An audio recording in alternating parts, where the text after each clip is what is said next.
শিকদার সাংগঠনিক সম্পাদক বগুড়া উপজেলা বিএনপি নির্বাচিত সাংগঠনিক সম্পাদক। বগুড়া উপজেলার যে কমিটি গঠন করা হয়েছে উক্ত কমিটিতে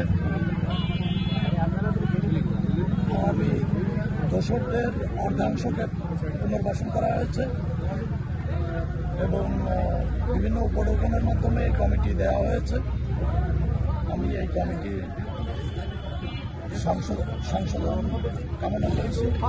কমিটি সংশোধন করে যারা বিগত দিনে মাঠে ছিল, রাজপথে ছিল, এই 5 তারিখের পরে 5 তারিখের আগে যারা মাঠে ছিল তাদেরকে সম্পৃক্ত করে কমিটি দেওয়া হোক এবং 5 তারিখের পরে যে সকল বিএনপির নতুন জন্ম হয়েছে তাদেরকে